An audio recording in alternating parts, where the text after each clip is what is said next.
process are aerobic bacteria. Oxygen in the soil can be obtained from the process of diffusion between the air and the soil. Oxygen in the soil is easily depleted, especially if the number of microorganisms that utilize the oxygen is very large, while the diffusion process takes a long time. The limited amount of oxygen is thought to be an inhibiting factor in the biodegradation of underground petroleum. In the biodegradation process, which is carried out aerobically, oxygen delivery needs to be carried out by flowing oxygen through pipes, manual steering, or using heavy equipment. In addition, the need for oxygen can also be obtained through the process of steering and reversing periodically so that the soil temperature remains ideal and the mixture in the soil can be homogeneous. Next factor is nutrition. Nutrition is a factor that has a major influence on the synthesis and growth of cell, as well as the activity enzyme produced by bacteria to degrade a pollutant. The addition of nutrient is also known to accelerate the growth of microbes found in polluted area.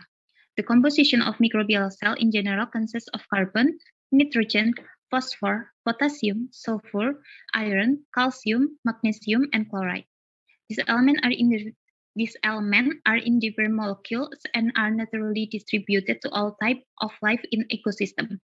The diversity of metabolism present in microbes ensure that these elements are available in the right form. If one element is not available, the situation will limit microbial growth and cause the rate of decomposition to be slow. According to Wulan et al. 2012, several important nutrients needed by microorganisms are carbon, nitrogen, and phosphor. The most frequently added nutrient for bioremediation is nitrogen. Nitrogen is usually added as a nitrogen source for cell growth, but it can also serve as an alternative electron acceptor. As a source of nutrition, nitrogen is usually added in the form of urea or ammonia salts. Next. Another factor is pH and temperature. In some study, increasing the pH from acid to alkaline further increase the growth of bacteria and will be increase the degradation rate of contaminant. However, general optimal pH is 6.5 to 8.5. Another factor is the temperature. You can see in this picture, this the some case of contaminant crude oil.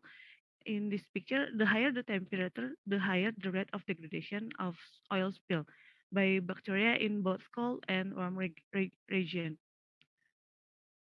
And in this study, the optimal temperature is 75 degrees Celsius by thermophilic bacteria.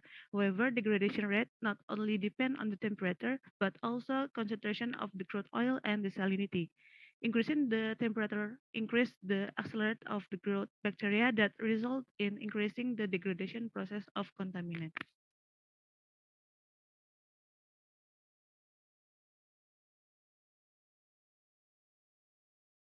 And the next factor is moisture. Limited moisture can inhibit the biodegradation process, especially in the biodegradation of pollutant in the soil, especially in bioventing or biosparging when the airflow is passed over unsaturated zone. The optimum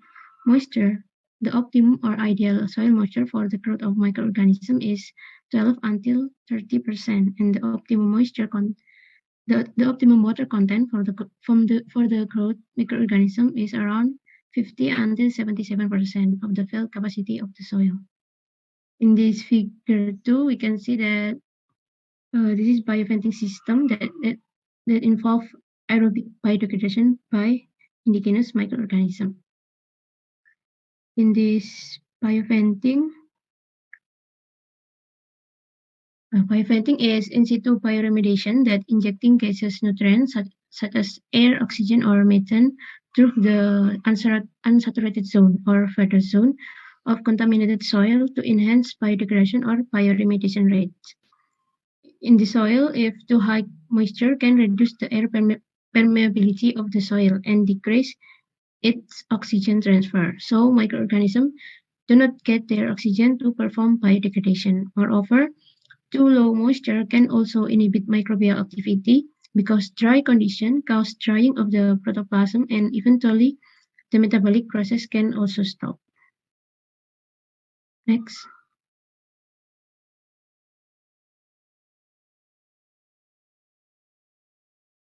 And the next factor is type of pollutant. Pollutants in the environment are substrate for bioremediation agents, especially microorganisms that need them for metabolism by extracellular enzyme. Therefore, the type and structure of pollutant affect the biodegradation process of the pollutant. Some organic contaminants that have high molecular weight, such as polycyclic aromatic hydrocarbons or PAH, are difficult to degrade or cannot become completely degraded. This is because microorganisms need more energy and need more time to break the aromatic ring in this PAH. The biodegradability of hydrocarbon pollutant can be ranked from linear alkenes and then branch alkenes, low molecular weight aromatic alkyl, monoaromatic cyclic alkenes, and polyaromatic. Various strategies have been developed for the degradation of PAH, for example, by biofilm formation on PAH crystals and production of biosurfactant to enhance aromatic ring cleavage. Example bacteria that able to degrade PAH compound according to previous studies such as Acidobacter, Sphingmonas rhodanobacter, Vanillobacterium, etc. Besides PAH, solid wastes are also an environmental contaminant that is difficult to degrade. Solid waste containing high concentration of cellulose and hemicellulose can be biodegraded by aerobic condition, but the anaerobic biodegradation of solid waste occurring in landfill or in engineering treatment require the coordinated activity of several groups of microorganisms. For example, cellulolytic and other hydrolytic bacteria, fermentative bacteria, methanogens bacteria, etc.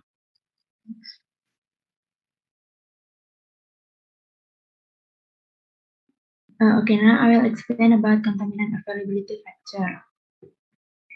The cometabolism is best defined as the transformation of a non-growth substance in the obligate presence of a growth substrate or another transformable substance. This definition describes co-oxidation and or co-reduction of a substrate mediated by whole cells using existing non-specific enzymes. Yet, the cells are unable to obtain energy or nutrients from the transformation of the substrates to support microbial growth. For example, is methane-neutralizing bacterium Pseudomonas methanica, renamed as Methylomonas methanica, could oxidize ethane and propane but was unable to use these compounds as a carbon energy source. Methane is a growth substrate for the methane oxidizing bacterium, while ethane and propane are cometabolic substrates. In many cases, cometabolism can damage cells by diverting energy from growth and or producing products that are highly reactive and toxic to cells.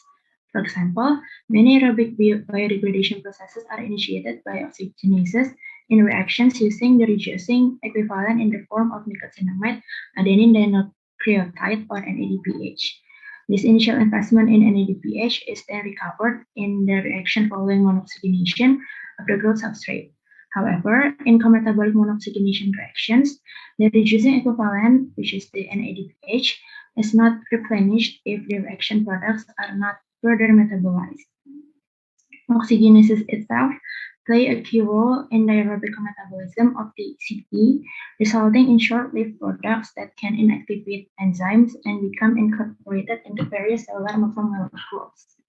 Cometabolic transformation cannot be sustained without the substrates required to sustain the growth of the organism as well as to induce enzymes. Growth substrate will also often compete with cometabolic substrates for enzymes at the same time. As a result of these competitive inhibition effects, toxic reaction products and or the energy demands of cometabolic reactions, the maximum rate of cometabolic reactions may be 10 to 100 times lower than that of the growth supporting substrates. Next. Okay, the conclusion. there are two main factors that can affect the biodegradation and bioremediation of pollutants in an ecosystem, namely environmental conditions and contaminant availability factors. Environmental condition factors include the concentration of contaminants and levels of oxygen, nutrients, temperature, pH, humidity, or moisture, and the type of pollutant. Another factor that can influence is the availability of contaminants or co-metabolism. Next.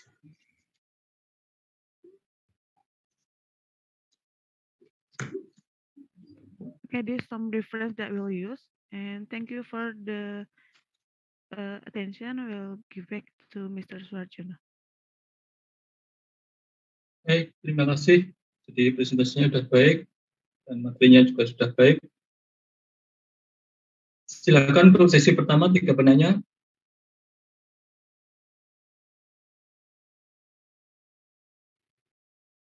Halo, izin bertanya,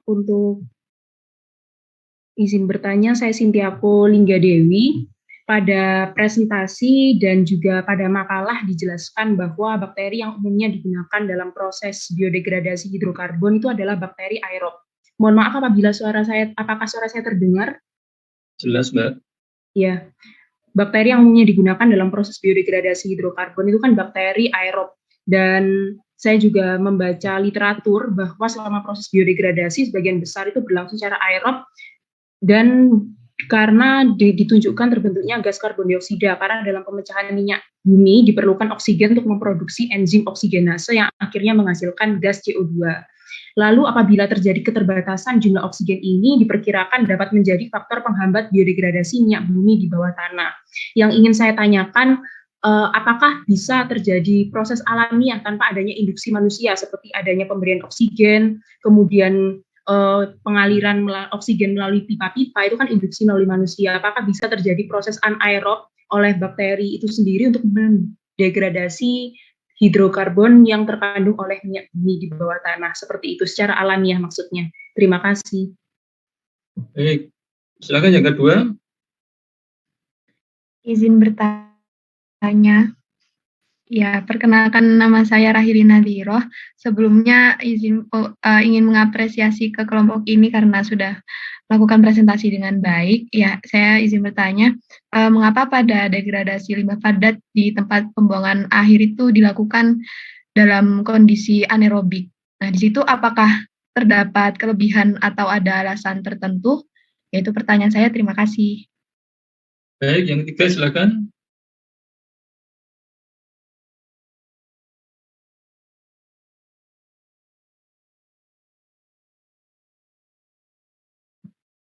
Silakan satu lagi, sesi pertama.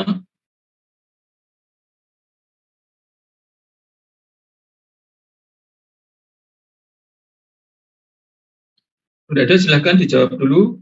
Sesi pertama ada 2 penanya. Mungkin saya akan menjawab pertanyaan dari Sintiako. Jadi, berdasarkan literatur yang saya baca, itu selain memang sebagian besar biodegradasi dari hidrokarbon itu dilakukan oleh bakteri aerob. Namun, bakteri anaerob juga dapat melakukan biodegradasi terhadap hidrokarbon tersebut. Untuk jalur anaerobik sendiri itu kan tidak membutuhkan oksigen. Jadi, kontaminan hidrokarbon baik alifatik maupun aromatik dapat dioksidasi menjadi senyawa fenolik atau asam organik, kemudian diubah menjadi asam lemak volatil, rantai panjang hingga diakhiri dengan metana dan karbon dioksida. Itu jawaban dari saya. Apakah dari anggota kelompok yang lain bisa menambahkan atau ada tambahan?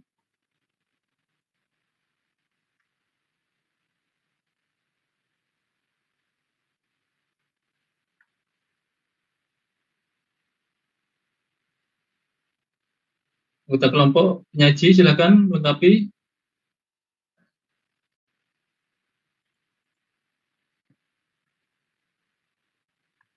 Apa sudah terjawab, Mbak?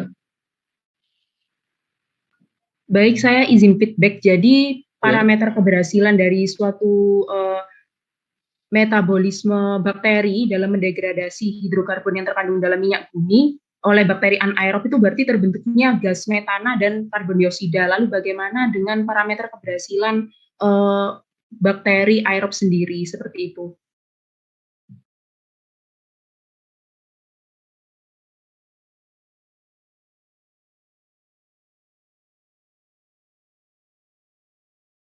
Bagaimana Mbak Desti, Mbak Nur Aini, Mbak Nisa, Mbak Rafael? Izin menambahkan, atau izin jawab pertanyaan tadi dan tambahan dari Aling ya. Jadi untuk degradasi aerobik itu menurut saya menghasilkan CO2 dan juga H2O atau air.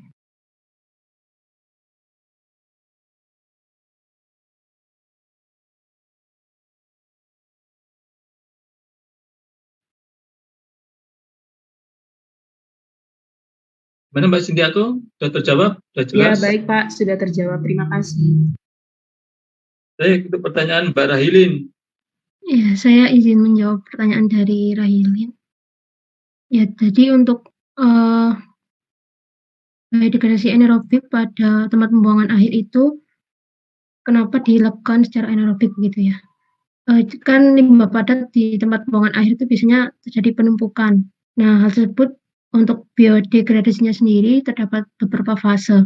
Untuk fase pertama terjadi dekomposisi secara aerobik, di mana O2 atau oksigen yang terperangkap dalam tumpukan sampah itu dapat dijadikan sebagai sumber untuk mikroorganisme melakukan biodegradasi. Setelah itu, setelah dekomposisi aerobik menghasilkan CO2, kemudian juga terdapat peningkatan suhu yang menghasilkan panas, maka sistem biodegradasi tersebut akan menjadi anaerobik karena tidak adanya oksigen yang terperangkap, karena sudah tidak adanya oksigen yang terperangkap dalam tumpukan sampah tersebut. Kemudian untuk keuntungan ya, mungkin di aplikasi lain keuntungan dari biodegradasi secara anaerobik itu misalnya untuk degradasi sampah organik yang menghasilkan sumber energi alternatif seperti biogas, karena terdapat kandungan metana yang dihasilkan dari proses biodegradasi anaerobik tersebut. Itu. Mungkin ada tambahan dari anggota kelompok lain atau dari Rahil sudah terjawab. Mana Mbak Rahilin? Sudah cukup menjawab, terima kasih. Ya, baik. Mungkin saya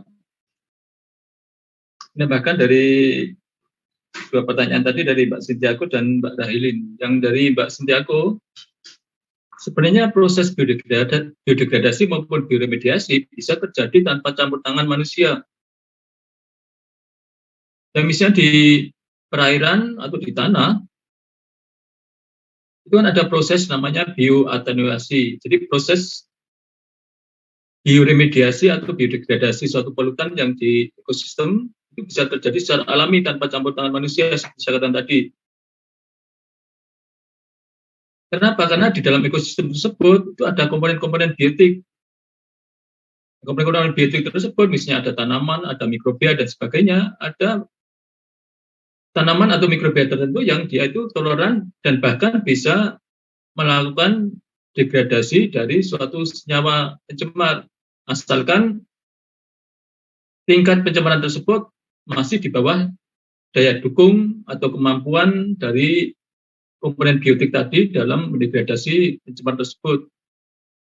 Jadi misalnya pencemar tersebut tidak menyebabkan perubahan pH, kemudian kandungan oksigen terlarut dan sebagainya. Banyak sekali, jadi misalnya di ekosistem sungai yang misalnya ekosistem sungai tersebut masuk kota tersebut banyak sekali pencemaran oleh limbah domestik. Nah kemudian kalau dia itu sungai tersebut keluar dari kota, jaraknya jauh, misalnya saya katakan yang lalu, misalnya dari Kediri sampai Kertosono itu jauh sekali. Nah di situ tidak ada pencemaran organik lagi, dan di situ komponen-komponen biotik, mikrobia dan sebagainya di dalam ekosistem sungai tersebut, dia mampu melakukan degradasi senyawa-senyawa pencemar pada perairan sungai tersebut. Jadi suatu ekosistem itu dia memiliki kemampuan homeostasis. Jadi kalau ada introduksi suatu polutan atau gangguan, maka ekosistem tersebut bisa memulihkan dirinya sendiri, memulihkan ekosistemnya menjadi baik lagi, karena di situ ada komponen-komponen biotiknya. Dan juga di perairan laut, dan juga di daratan itu juga ada proses homeostasis tadi yang dilakukan oleh mikrobia indigenus atau tanaman-tanaman indigenus yang berinteraksi atau bersibiosis dengan mikrobia. Dia memanfaatkan senyawa-senyawa tersebut untuk nutrisinya. Nah, kemudian bagaimana dalam kondisi aerobik? Jadi banyak mikrobia itu yang bersifat fakultatif aerobik atau fakultatif anaerob, yang bisa hidup pada kondisi aerobik maupun anaerob. Nah, mikrobia seperti itu pada kondisi aerobik, dia dengan adanya oksigen dari udara atau oksigen yang dalam air yang terlarut yang dihasilkan oleh mikroba, misalnya mikroalgae, atau hasil difusi. Jadi kalau misalnya di laut itu ada gelombang dan sebagainya, itu menyebabkan meningkatnya difusi oksigen dari udara ke dalam air. Dan juga di ekosistem sungai itu bisa juga oksigen tersebut diperoleh dari udara maupun dari mikroalgae yang ada di dalam air. Nah, komponen biotik dalam ekosistem tersebut baik di darat maupun di perairan itu ada suatu konsorsium kerjasama saling sinergis, saling menguntungkan antar berbagai macam komponen biotik. Jadi misalnya tanaman memberikan suplai nutrisi bagi mikrobia, kemudian mikrobia membantu mendegradasi suatu senyawa pencemar, kemudian menghasilkan hormon-hormon tertentu bagi tanaman dan sebagainya. Sehingga bisa meningkatkan pertumbuhan tanaman dan mikrobia juga tumbuh bagus, sehingga potensi untuk mendegradasi suatu senyawa itu jauh lebih cepat, lebih bagus. Nah, mikrobia yang aerob tadi, yang bersifat fakultatif aerob maupun fakultatif anaerob yang bisa hidup pada kedua kondisi, itu lebih cepat mendegradasi suatu senyawa, baik itu bahan organik padat maupun yang cair, itu jauh lebih cepat pada kondisi aerobik. Karena pada kondisi aerobik memang diperlukan, jadi oksigen itu diperlukan sebagai aseptor elektron atau penginduksi enzim-enzim monooksigenase maupun deoksigenase yang membantu memecah misalnya pada senyawa hidrokarbon yang memiliki cincin aromatik, itu diperlukan enzim-enzim monooksigenase atau deoksigenase. Sehingga seperti disampaikan tadi, kalau dari pertanyaan Mbak Rahilin, misalnya pada bahan organik itu terjadi proses degradasi atau proses pengoplosan. Nah, proses pengoplosan tersebut bergantung pada tujuan, misalnya instansi atau seseorang yang mengoploskan tersebut mau menghasilkan produk apa. Kalau kompos tadi, bahan organik tadi diharapkan nanti bisa menghasilkan bioenergi dalam bentuk gas metan, ya diusahakan dalam kondisi anaerob. Karena gas metan tersebut terbentuk secara anaerobik. Tetapi kalau inginnya dihasilkan suatu produk kompos untuk pupuk misalnya, supaya lebih cepat dan tidak menghasilkan produk-produk sampingan yang bau atau beracun dan sebagainya, maka dia harus dibuat prosesnya dalam kondisi aerobik. Jadi bergantung tujuan dari proses biodegradasi, ingin mendapatkan suatu energi alternatif dengan cara misalnya membuat etanol atau membuat gas metan atau membuat butanol dan sebagainya, itu harus secara anaerobik. Karena kalau secara aerobik tidak akan dihasilkan produk-produk tersebut. Ya. Nah, jadi dari Mbak Sintiaku maupun Mbak Rahilin tadi, memang kalau kita menggunakan mikrobia yang bersifat fakultatif, itu kondisi aerobik itu biasanya lebih menguntungkan, lebih cepat prosesnya untuk memperbaiki ekosistem. Karena dalam proses aerobik, selain tadi oksigennya diperlukan dalam proses enzimatis, di situ juga pada kondisi aerobik, energi yang dihasilkan dari proses pemecahan senyawa tersebut menghasilkan energi yang lebih tinggi yang digunakan dalam proses sintesis molekul-molekul di dalam sel agen bioremediasi tadi, sehingga pertumbuhan mikrobanya misalnya agen bioremediasinya jauh lebih cepat, sehingga proses metabolisme polutannya juga lebih cepat, sehingga proses pemulihan ekosistem yang tercemar tersebut itu juga lebih cepat. Ya, jadi itu tambahan dari saya. Saya silakan untuk yang sesi kedua, 3 penanya.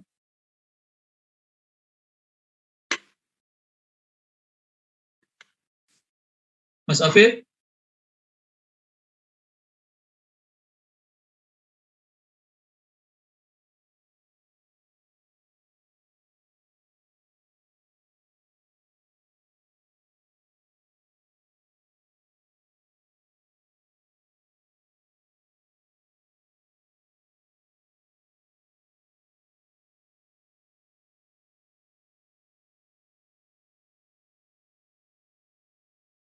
Yang kedua, silakan. Iya, Pak. Saya Nur Ilham Syah.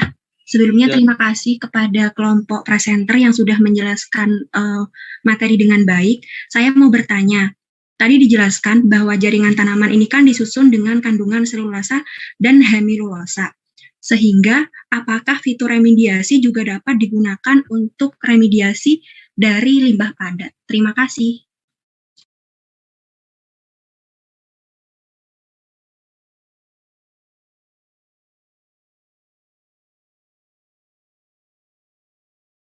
Baik, yang lainnya, Mbak Wildanul. Ya, silakan Mbak. Ya, perkenalkan nama saya Anggita Rizky. Nah, di sini saya ingin bertanya kepada kelompok presenter. Tadi kan disebutkan bahwa pH merupakan salah satu faktor kondisi lingkungan yang mempengaruhi proses bioremediasi dan biodegradasi, di mana nilai pH yang meningkat juga turut meningkatkan pertumbuhan bakteri. Yang ingin saya tanyakan, apakah rentang pH juga mempengaruhi ketersediaan unsur hara pada tanah, serta apakah kadar pH juga mempengaruhi fungsi seluler dari suatu mikroorganisme? Terima kasih. Baik, silakan dari kelompok penyaji ditanggapi.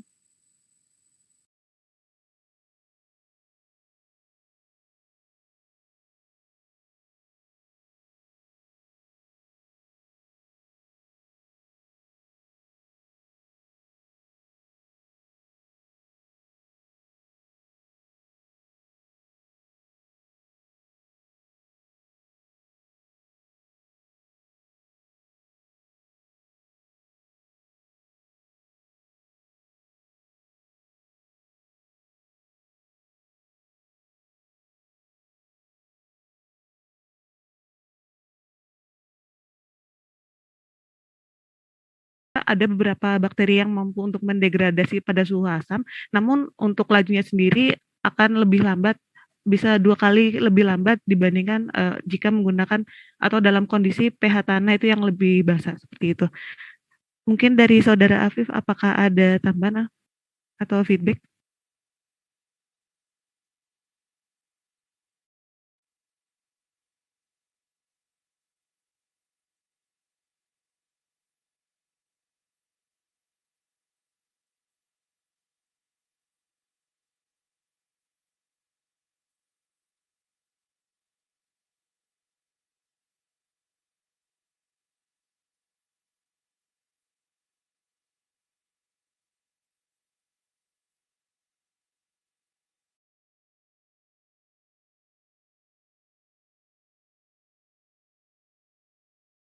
Recording in progress. Terhadap ketersediaan nutrisi dan aktivitas dari mikroorganisme ya. Jadi pH itu dapat mempengaruhi pertumbuhan dari bakteri dan produksi dan akumulasi dari produk limbah itu kan dapat mengubah pH tanah yang terkontaminasi hidrokarbon dan akibatnya mempengaruhi dari ketersediaan nutrisi tersebut. Karena pH tanah yang optimum itu penting untuk mengatur biomasa mikroba dan aktivitas enzim serta meningkatkan biodegradasi hidrokarbon. Seperti itu. Mungkin dari anggota kelompok yang lain akan bisa menambahkan.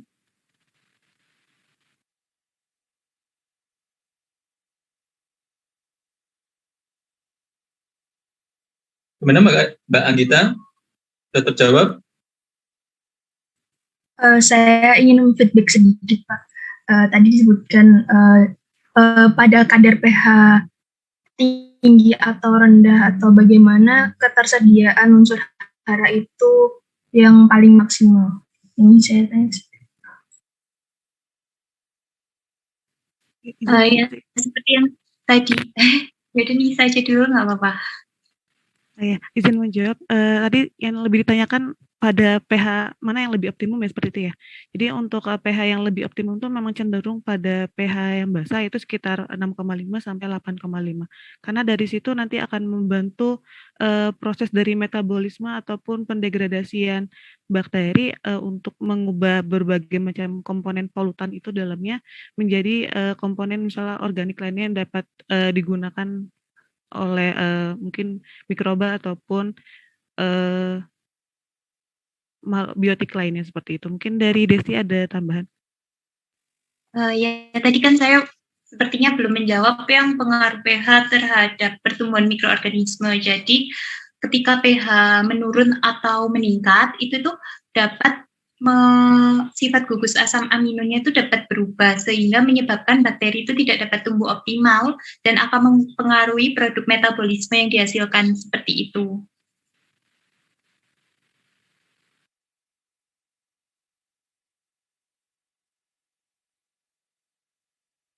Baik, terima kasih ya atas jawabannya. Baik, itu Mbak Nurila. Ya, saya izin menjawab pertanyaan dari Nurila. Jadi terkait fitoremediasi pada limbah padat, ya, apakah bisa?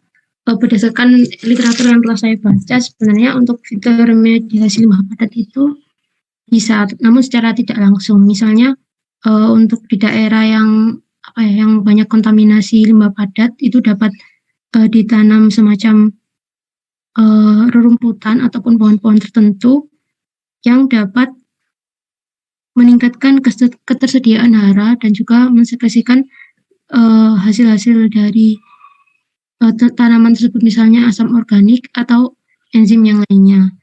Nah, adanya nutrisi tersebut akan meningkatkan kompetisi dari spesies organisme yang dapat mendegradasi kontaminan. Nah, sehingga untuk peningkatan ketersediaan nutrisi oleh pertumbuhan tanaman mungkin dapat merangsang adanya mekanisme biodegradasi. Selain itu juga untuk fitoremediasi air lindi. Air lindi merupakan air yang telah melewati atau menggenang di sekitar limbah padat. Jadi air lindi ini dapat mencemari air tanah dengan berbagai komponen toksik yang terkandung di dalamnya. Maka fitoremediasi dapat dilakukan misalnya dengan penanaman rumput tertentu, misalnya spesies Salix viminalis. Nah, untuk mencegah adanya polusi air lindi masuk ke dalam air tanah, seperti itu. Mungkin ada tambahan dari teman-teman lain.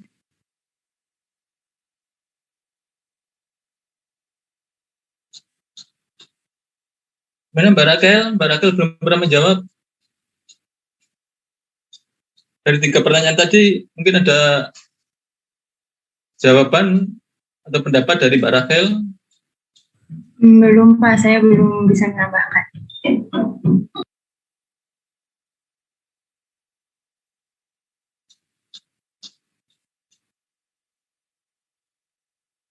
Mana Mbak Nurila? Sudah terjawab? Ya Pak, sudah terjawab Pak. Terima kasih. Ya, baik. Saya mau mereview dari sesi kedua yang dari Mas Afif sama Mbak Anggita itu tentang pH. Jadi setiap spesies mikrobia itu dia memiliki rentang optimum pada pH tertentu. Jadi tidak semuanya itu optimum pada pH antara 6 sampai 8.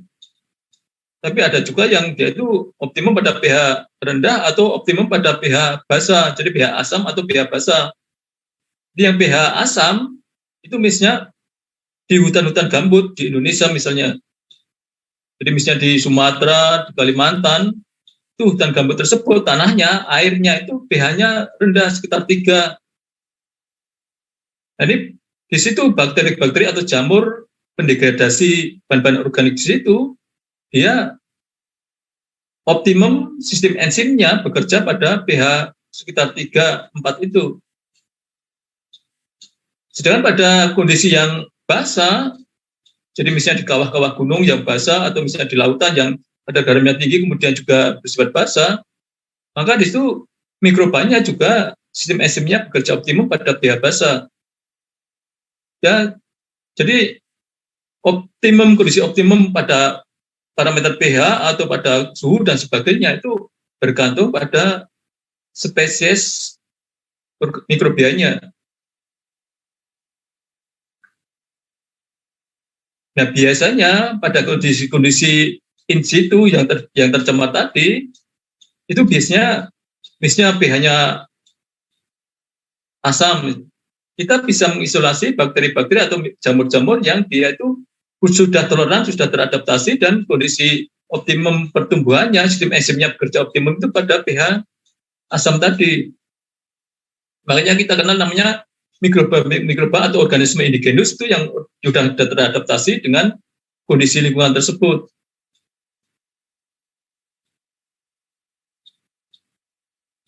Nah, di situ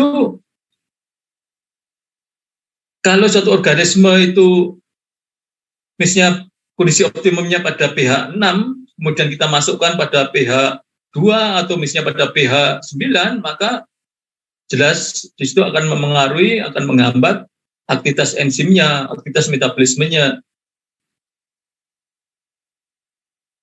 Ya, jadi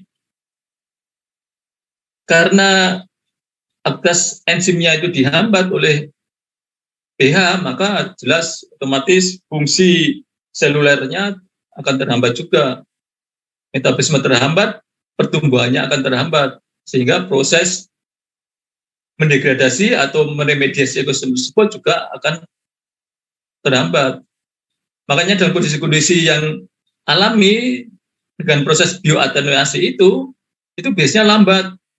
Karena mungkin kondisi lingkungan, misalnya pH-nya atau suhunya dan sebagainya, itu tidak optimum untuk pertumbuhan mikrobia yang ada di situ. Atau misalnya kandungan oksigennya, kandungan oksigennya rendah, maka di situ keperluan oksigen untuk aseptor elektron atau untuk mengaktifkan enzim monooksigenase atau deoksigenase itu menjadi terhambat. Sehingga di situ perlu proses yang namanya biostimulasi atau bioaugmentasi. Biostimulasi tersebut itu bisa menambah nutrisi atau mengatur faktor-faktor kondisi lingkungannya, misalnya suhu, pH, oksigen, dan sebagainya, supaya optimum untuk pertumbuhan mikrobia yang ada di ekosistem tersebut. Nah, kemudian kalau di ekosistem tersebut mikrobianya jumlahnya sedikit, bisa dengan bioaugmentasi, menambahkan mikrobia yang berperan dalam proses mendegradasi polutan di situ.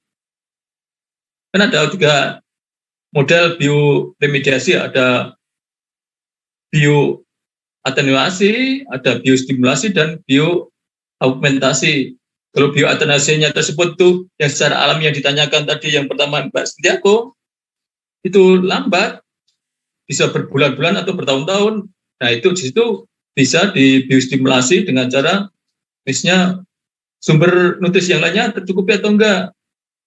Faktor lingkungan yang lain, misalnya suhunya, kandungan oksigennya, kadar airnya, kemudian pH-nya optimum atau enggak. Nah, itu dimanipulasi habitatnya atau sistemnya supaya mikrobia sebagai agen biodegradasi atau bioremediasi bisa tumbuh optimum. Kalau di situ banyak sumber C-nya, tapi sumber N-nya, P, dan sebagainya tidak ada, ya ditambahkan. Ya. Kemudian fitoremediasi bisa untuk mengolah limbah padat. Jadi pada umumnya secara langsung tanaman tersebut tidak berperan secara langsung. Jadi sebagai agen bioremediasi bahan-bahan padat. Biasanya yang berperan langsung itu adalah mikrobia. Tapi di sini bisa diusahakan ada suatu interaksi antara tanaman dengan mikrobia. Kenapa? Yang berperan langsung dalam proses pemecahan misalnya lignin. Jadi tidak ada tanaman yang dia itu memiliki enzim untuk mendegradasi lignin atau selulosa, tapi yang punya itu adalah dari jamur atau dari bakteri. Nah, di situ adanya tanaman tersebut bisa memberikan suatu mikrohabitat yang kondusif, misalnya mensuplai enzim atau mensuplai nutrisi yang atau hormon tertentu yang berperan bagi pertumbuhan mikrobia, dan mikrobanya itu dengan kondisi lingkungan yang lebih bagus, maka diharapkan mikrobia tersebut lebih cepat pertumbuhannya dalam degradasi. Kemudian hasil degradasi yang menjadi senyawa sederhana itu bisa merupakan sumber nutrisi bagi pertumbuhan tanaman. Jadi misalnya di ekosistem hutan atau di sekitar kita adanya tanaman tersebut itu kan memberikan naungan sehingga cahaya matahari tidak mengenai langsung misalnya di perairan atau di tanah, sehingga suhunya tidak terlalu ekstrim. Kemudian radiasi matahari misalnya UV dan sebagainya juga tidak mengenai mikrobia dan sebagainya. Kemudian memberikan kelembapan, kadar air, bahan organik dan sebagainya yang di situ bisa meningkatkan struktur tanahnya itu lebih bagus. Kemudian kemampuan menyimpan air juga lebih bagus, sehingga mikroba atau jamur atau hewan tanah yang ada di situ itu lebih bagus. Jadi kondisi lingkungannya lebih optimum. Jadi di situ peran langsung dari tanaman itu tidak ada, tapi di situ peran tidak langsung dengan cara memberikan kondisi lingkungan. Jadi dengan proses biostimulasi di situ bisa meningkatkan komponen-komponen biotik yang lain, misalnya mikrobia, untuk memecah bahan-bahan polutan tadi. Nah, di sini mikrobia ini juga bisa sebagai plant growth promoting bagi tanaman. PGP, plant growth promoting. Jadi memacu pertumbuhan tanaman. Jadi kalau tanaman tersebut sebagai agen fitoremediasi, maka pertumbuhan tanaman tersebut lebih cepat, sehingga dia bisa mengakumulasi, tanaman tersebut bisa mengakumulasi logam berat misalnya, mengakumulasi hidrokarbon dan sebagainya, tapi hanya sekedar mengakumulasi. Tapi yang berperan mendegradasi adalah kelompok mikrobia tadi. Jadi menjadi senyawa-senyawa sederhana, misalnya koasetil A, yang nanti itu bisa diuptake, bisa diserap oleh tanaman, bisa menghasilkan misalnya nitrat, amonium, dan sebagainya, bisa menghasilkan glukosa yang juga merupakan sumber karbon bagi pertumbuhan tanaman. Ya, jadi peran langsungnya itu memang tidak nyata, tapi yang tidak langsung itu banyak. Makanya komunitas-komunitas yang di situ ada tanamannya, itu biasanya keragaman mikrobanya itu lebih tinggi. Kemampuan proses degradasi polutan itu juga lebih baik.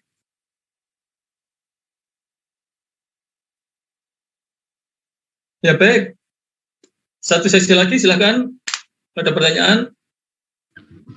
Permisi, apakah suara saya terdengar? Sudah, Mbak Peta, silakan. Iya, perkenalkan nama saya Peta Olahraga. Izin bertanya, tadi kelompok sempat menyinggung mengenai TCE. Kira-kira TCE itu apa ya? Terima kasih. Baik, masih ada lagi, satu lagi silakan. Izin bertanya, Pak. Izin tanya, Pak. Iya. Iya, Pak. Tadi sebelumnya disebutkan bahwa kisaran atau persentase dari kelembapan yang baik bagi pertumbuhan mikrobia itu 12 hingga 30%. Sementara kadar air sekitar 50 hingga 77%. Ini perbedaan dari kedua parameter ini apa ya, teman-teman? Terima kasih. Baik, langsung dijawab. Silakan. Saya mungkin izin menjawab pertanyaan dari Peta Olahraga tentang TCE.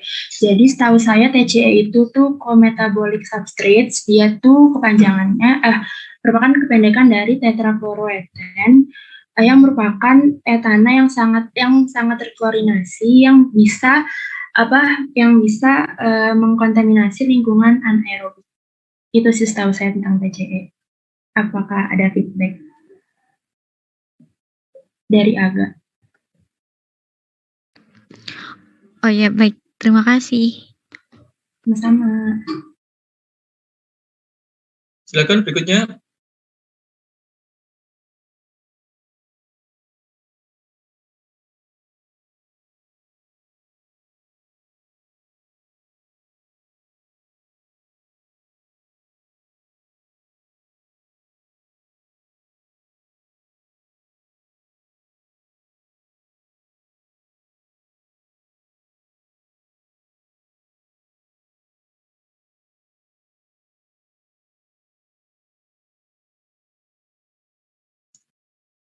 Mbak Desti, Mbak Nur Aini, Mbak Nisa, Mbak Raquel, silakan tanya dari Mbak Valensky dijawab. Ya, saya izin jawab, Pak. Jadi terkait dengan perbedaan parameter antara kelembapan dan kadar air. Mungkin secara deskripsi keduanya berbeda. Jadi untuk kelembapan itu merupakan keseluruhan liquid atau cairan yang terdapat di suatu substrat, dalam hal ini tanah ya berarti. Sedangkan kadar air itu adalah kandungan air yang terdapat di suatu substrat. Itu. Namun hubungan antara kadar air dan juga kelembapan menurut saya berhubungan, karena kadar air dapat menentukan kelembapan dari suatu substrat sendiri, misalnya tanah. Mungkin ada tambahan dari teman-teman lain.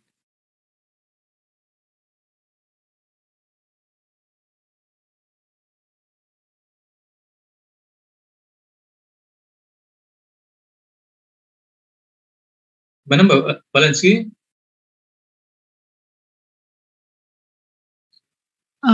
Baik Pak, bisa dipahami. Terima kasih. Ya baik, terima kasih. Jadi pertanyaan dari sesi terakhir hanya masalah pemahaman istilah. Jadi nanti bisa dikaji lebih banyak. Anda buka di internet banyak sekali masalah seperti itu. Ya, baik. Dari kelompok penyaji sebenarnya faktor-faktor yang mempengaruhi proses biodegradasi masih ada kurang satu, Mbak. Tadi kan disebutkan polutan dan juga faktor-faktor lingkungan. Jadi faktor utama yang menentukan proses biodegradasi atau bioremediasi itu adalah yang pertama agen biodegradasinya. Dan yang kedua, polutannya. Jadi polutan tidak hanya konsentrasi. Yang ketiga adalah faktor lingkungan. Jadi ada 3 faktor utama dan masing-masing faktor tersebut ada subfaktornya. Jadi misalnya agen biodegradasi, misalnya mikroba. Bergantung jenisnya. Jenis mikroba tersebut ditentukan oleh gen. Kenapa yang memenuhi gen tersebut nanti akan menyandikan enzim yang memecah polutan-polutan tersebut. Nah, itu pertama adalah spesies dari agennya. Yang kedua, densitas misalnya Pseudomonas. Berapa banyak Pseudomonas yang ada di situ?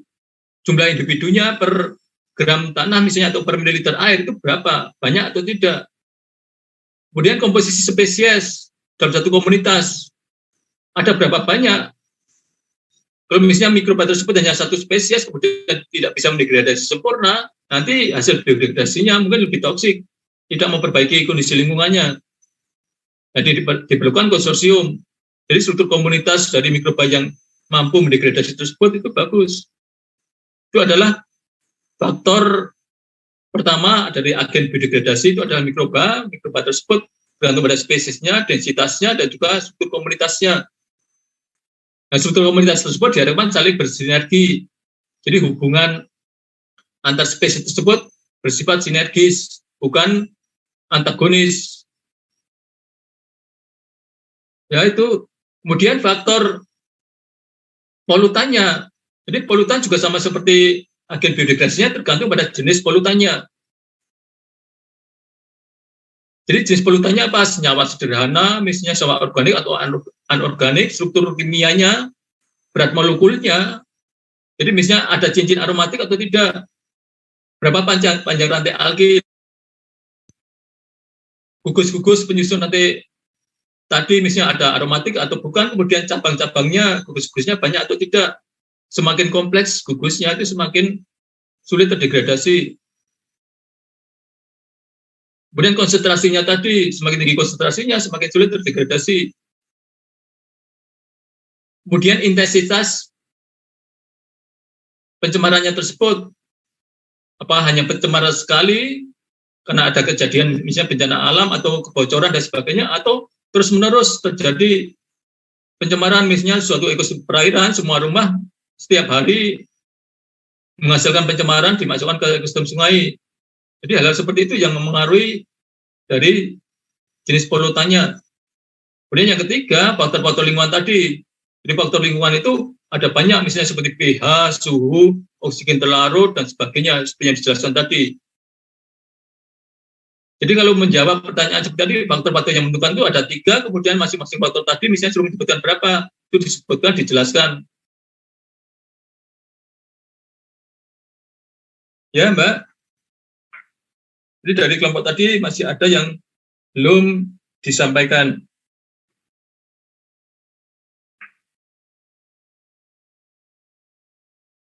Baik.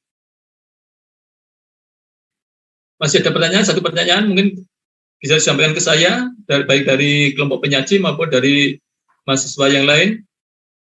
Mungkin ada pertanyaan?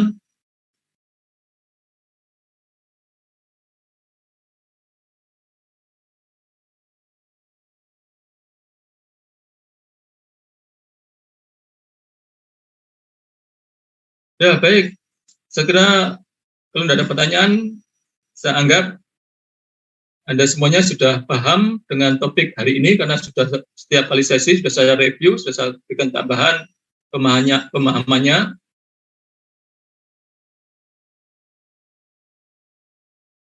Untuk selanjutnya akan saya share yang harus Anda kerjakan.